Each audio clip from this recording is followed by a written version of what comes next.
Hi, thank you for clicking on the video, and I hope everyone is doing really well. So the person that I am going to be talking about in today's video was requested by a viewer and also someone who I do watch on YouTube, and I've thought about, maybe doing a video on this individual. So yes, I am talking about Abbey Sharp from Abbey's Kitchen. On her homepage, as you can see, we have Abbey Sharp looking beautiful, but also doing the stereotypical laughing, smiling, while holding a plate of beautifully plated food. Anyone who makes the fake yum face while eating on YouTube, or makes the like, oh, it's as if I've never eaten food before when they taste something face, I roll my eyes. It's super cringe. Anyway, that's just my initial reaction to her homepage on her website. I watch her videos regularly. I do cringe a lot at her clearly scripted videos, yet she's trying to come across as though like her witty, clever little things that she says are like off the cuff.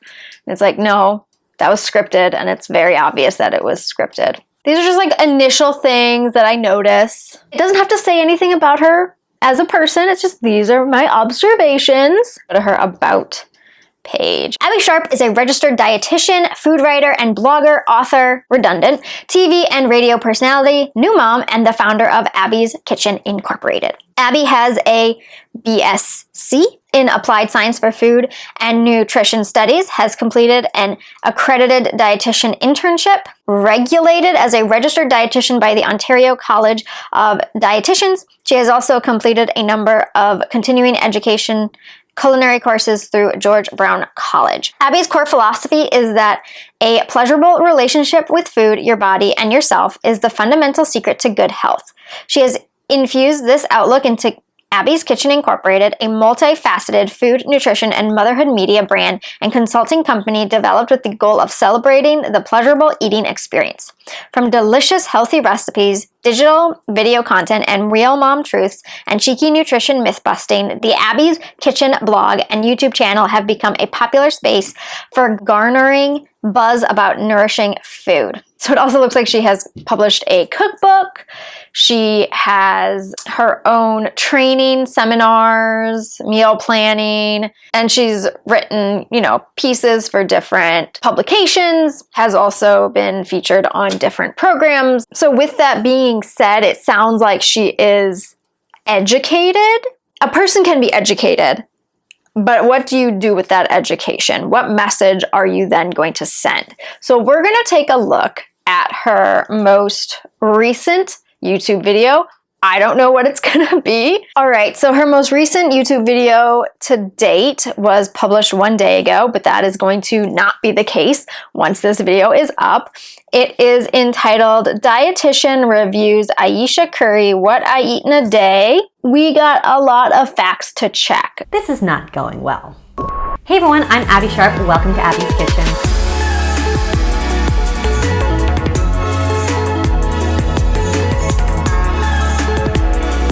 Check out my disclaimer, including a trigger warning to those with current or previous experiences with disordered eating. I will be talking about macros and calories and all sorts of things, so of course, feel free to skip this video if it's not supportive to your journey. I understand why she puts that disclaimer at the beginning of every single one of her videos at the same time, I think at some points in your recovery, you do need to kind of face those topics because you can't avoid them forever.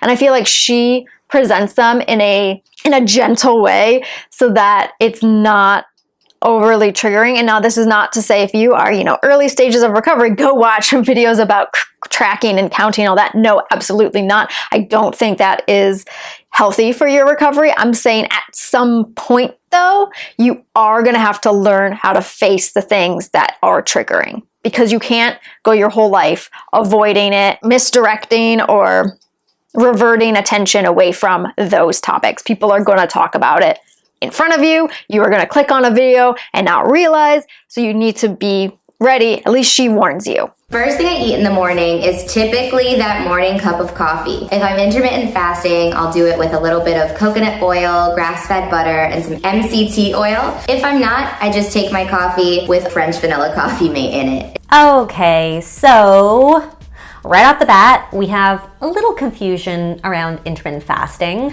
Not that I'm promoting intermittent fasting and being like an IF dictator, but if you're putting anything with calories into your coffee, you're not fasting. Obviously, I agree with her. Yeah, if you are fasting, that means you're fasting from calories, especially intermittent fasting.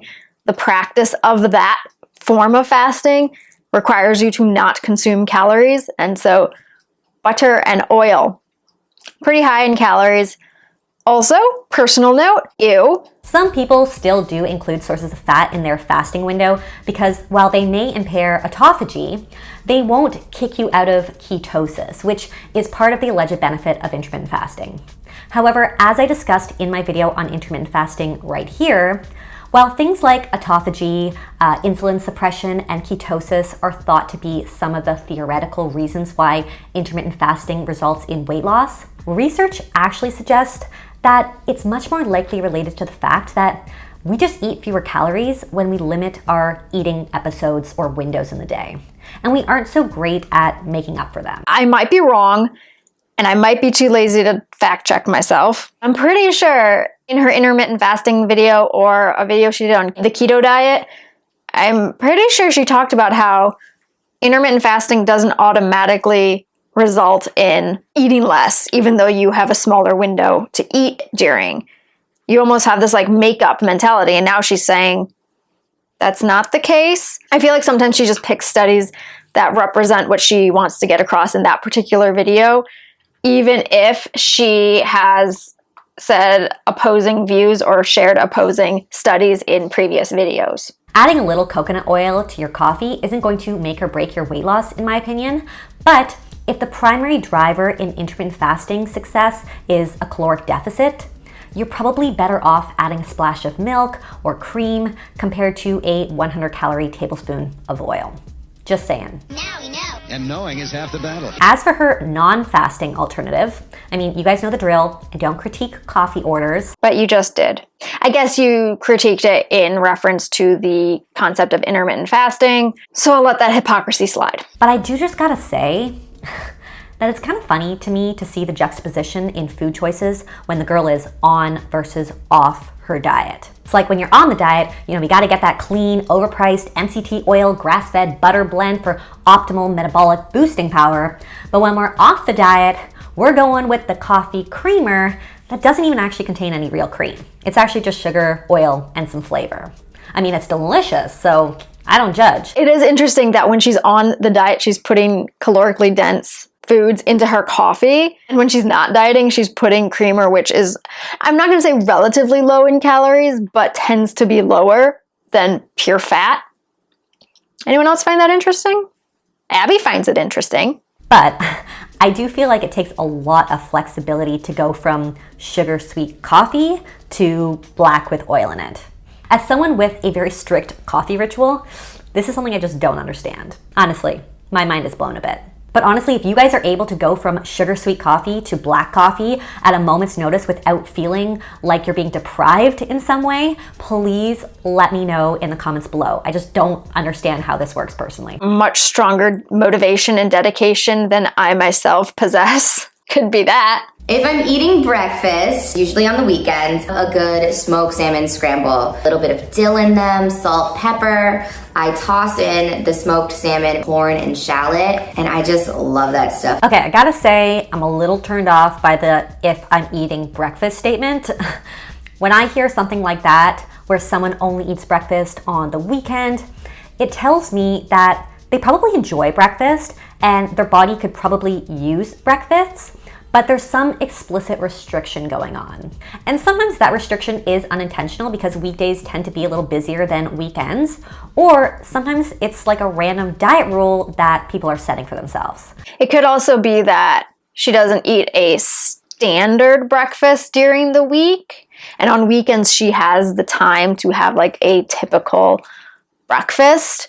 Breakfast just is any meal that breaks your fast from the day before or from the night before. It literally break your fast. But I will give her the benefit of the doubt because it does sound like diet talk. I'm gonna guess that it's the latter with Aisha, since she did kick off this interview talking about her intermittent fasting regimen. As for her scramble, this does sound delicious. That's another thing that bothers me. Like, unless it's like very bizarre, Abbey tends to think everything looks amazing. Personally, it looks kind of flavorless and bland, but that's just me. So we got fat and protein in the salmon and eggs, but I would love to see this served with maybe some toast or some roasted breakfast potatoes for some fiber-rich carbs in there.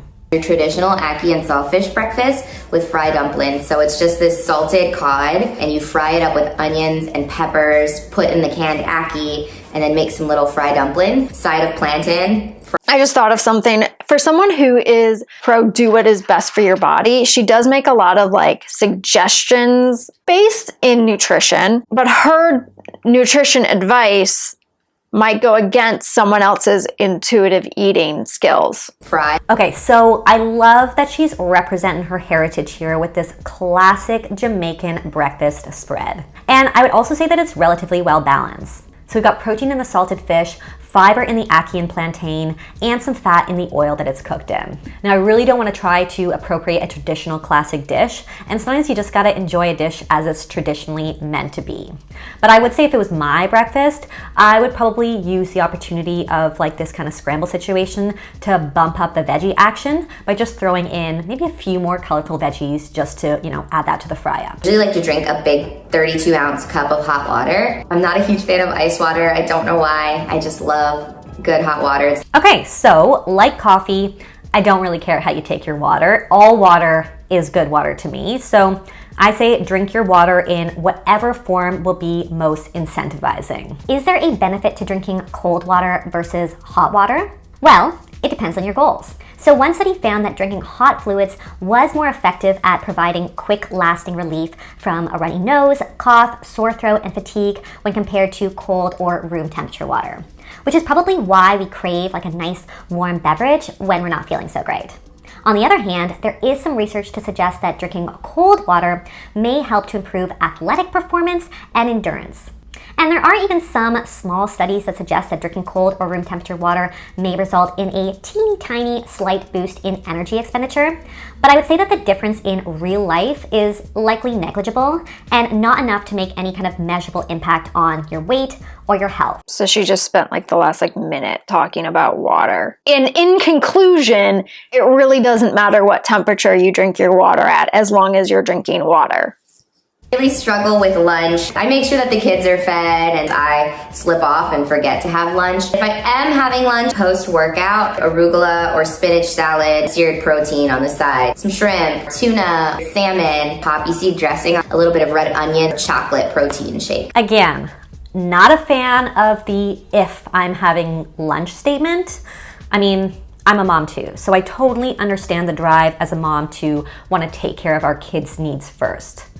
But mama, you also need some fuel in that tank, regardless of whether or not you worked out that day. It's interesting that she just threw that regardless if you worked out that day. I don't think that's what she was saying. I think she was just saying that if she does have lunch, she has it after her workout. I might be, reading this wrong, misunderstanding. That's how my brain works. However, Abbey does make a good point. As a mother, you do need to take care of yourself. Your first instinct, of course, is to put your children first and to make sure they're taken care of. And almost like your needs aren't as important, but they are because your kid needs you. And in order for them to have you around, you have to take care of yourself. You want to just make sure that you are feeding yourself, fueling yourself properly so that you can properly attend to your children. If you don't have children, you still need to properly fuel your body. Especially if Aisha is skipping breakfast. Also, forgetting to have lunch is just a recipe for a huge afternoon crash. But if you're consistently struggling to find the time for an actual sit-down meal, having some easy, no-prep mini meals or snacks can definitely help to stand in to provide some nutrition in our day. So this could be something as easy as a protein bar with a few pieces of fruit or a pouch of tuna thrown into a pita. That's right. Put up one of your previous sponsors on the screen. I see what you're doing there. I would recommend eating what the kids are eating.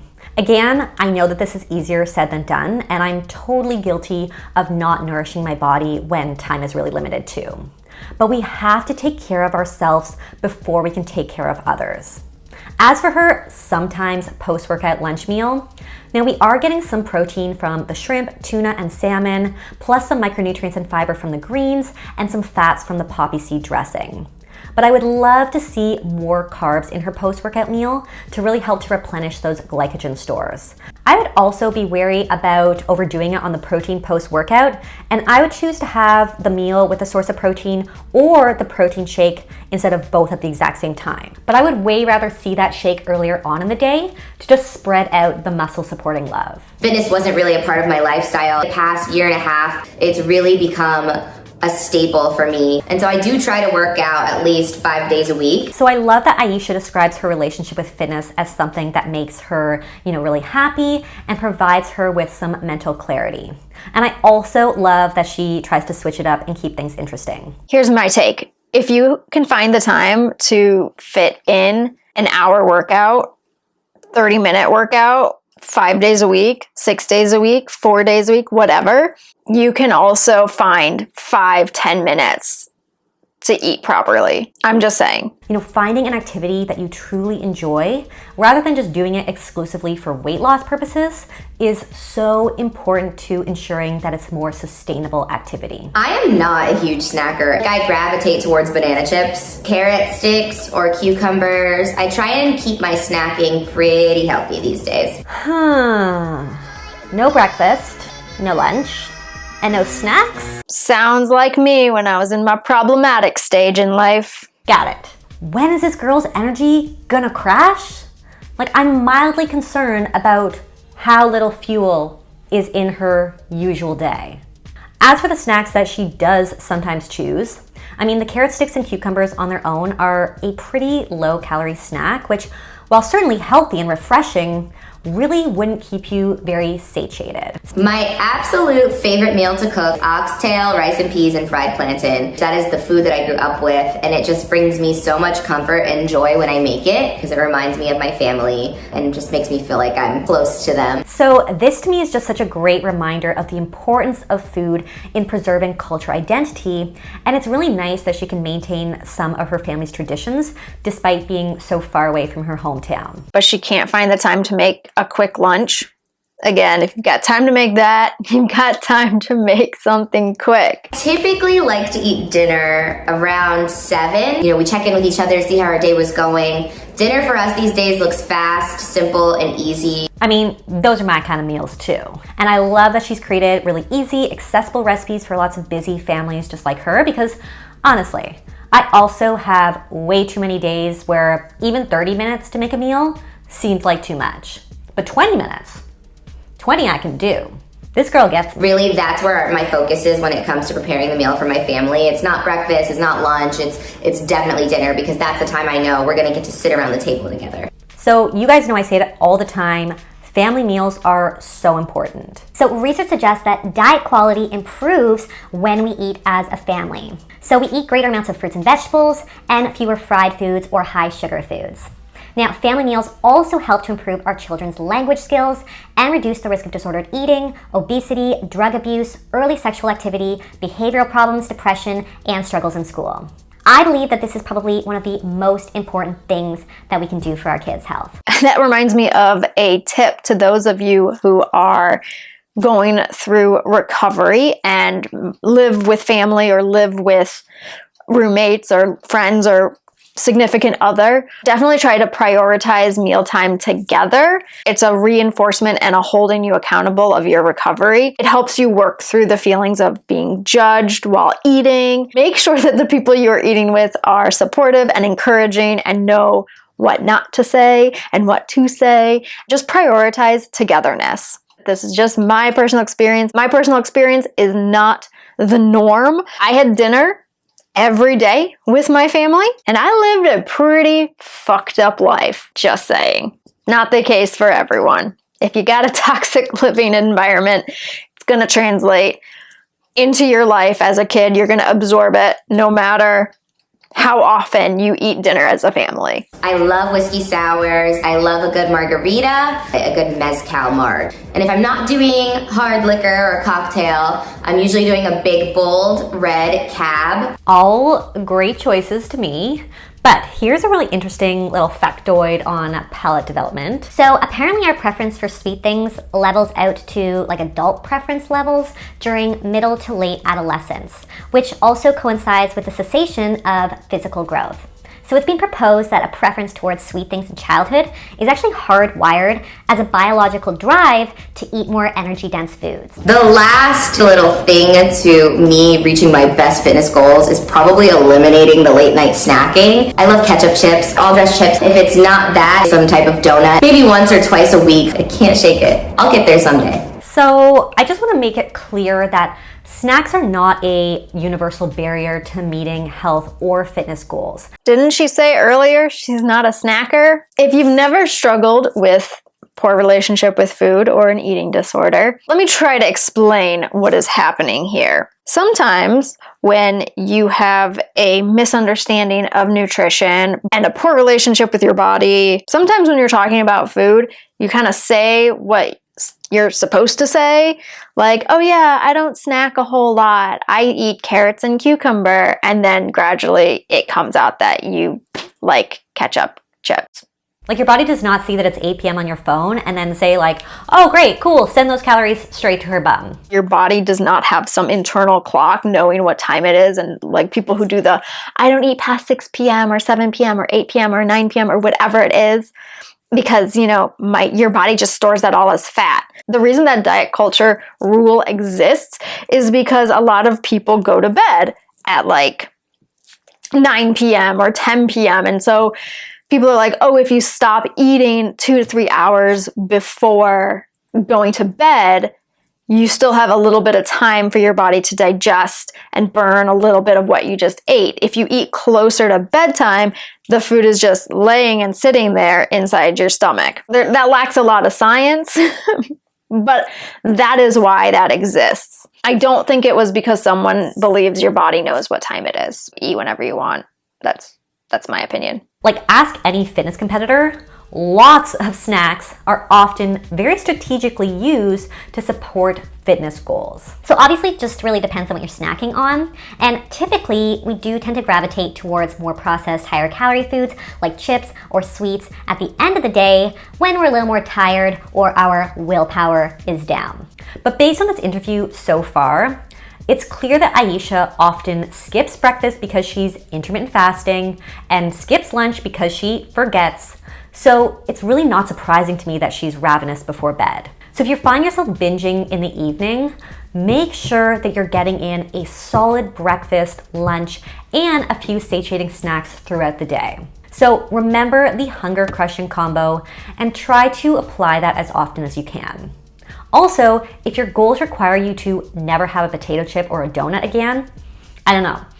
I guess I would probably want to reevaluate whether or not that's actually a healthy goal. I feel like she threw intuitive eating out the window to do this diet review. So my criticism of Abbey Sharp, a lot of people listen to her because she speaks with authority. She has education to back her up, and she has access to peer-reviewed studies that she can cherry pick and present the information to the public in a way that is slightly informative so that we can understand, us lay people who don't understand the science truly, but she can also present it in a way that makes her sound smart.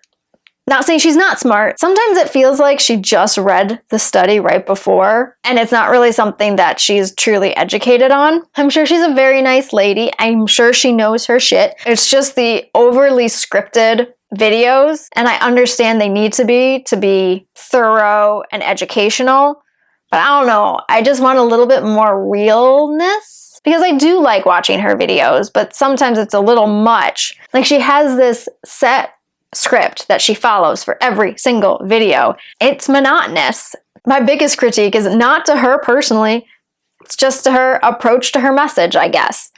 Switch it up. Have a little bit more spontaneity. Not so much scripted cringe. not so much fake smiles and, ooh, that looks so good. You're not fooling anybody. It doesn't look good. Personal opinion. I wanted to touch on Abbey Sharp, see if she is someone I want to dissect a little deeper. I tend to agree with her opinion on a lot of things, but I have watched a couple of videos that I disagree with what she's saying. This just happened to be one that I agree with more so. I think she missed a couple of points that I presented myself. You're welcome. And in the future, I think with her videos specifically, I will pre-watch them, make some notes, just so I have really good points to make and more suggestions for people with recovery. Especially if you're in recovery and you want to watch videos like this, I want to help you be able to watch things that in past time might have been triggering. If you want to see more videos from me reacting to Abbey Sharp, if you enjoyed this video, please give it a thumbs up. If you did not enjoy it, feel free to give it a thumbs down. That is cool too. I don't mind. If you're not subscribed already, please consider subscribing and be sure to hit the notification bell to stay notified of all future uploads. If you have any comments, questions, video suggestions, anything at all, anyone you want to see me react to, leave that in the comment section below. Be sure to go follow me over on Instagram, especially now that I am a mama to a very cute baby. Be sure to go follow me over on Instagram, and I will see you next time. Bye! Has completed an accredited dietetic